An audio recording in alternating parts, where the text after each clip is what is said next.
అందరికీ నమస్కారం. నా పేరు మొహమ్మద్ అలీ. నేను వెస్ట్ గోదావరి నర్సాపురం నుండి వచ్చాను. మొన్న జరిగిన మెగా డిఎస్సి 2025లో నేను స్కూల్ అసిస్టెంట్ ఇంగ్లీష్ గా సెలెక్ట్ అయ్యాను. చాలా ఆనందపడ్డాను. ఇంకో విషయం, నేను చిన్నతనం నుండి నాకు ఊహ తెలిసినప్పటి నుండి నేను జగన్ గారి అభిమాని, కేవలం జగన్ గారి అభిమాని.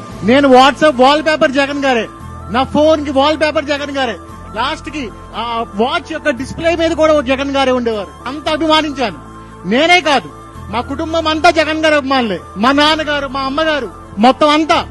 నర్సాపురంలో ఎవరిని అడిగినా చెప్తారు నా గురించి, వీధిలో ఎవరిని అడిగినా చెప్తారు నా గురించి, పంజాబ్ సెంటర్ లో ఎవరిని అడిగినా చెప్తారు నా గురించి. జగన్ గారి పిచ్చాభిమాని అని చెప్తారు. మీరేమన్నారు? వాళ్ళంతా సామాజిక వర్గానికి ఇచ్చేశారని చెప్పారు.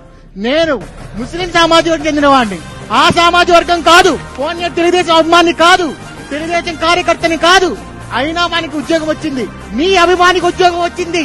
ఇంతకంటే పారదర్శకత ఏంటి? ఇంకెంతకంటే ఏంటి? జగన్ అభిమానైన మీ అభిమానికి ఉద్యోగం వచ్చింది. ఎంతో కష్టపడ్డాను, నేను ఎంతో కష్టపడ్డాను. నిద్ర లేని రాత్రులు గడిపాను, తిండి మానేసి చదివాను. లాస్ట్ కి నువ్వేమన్నావు నన్ను?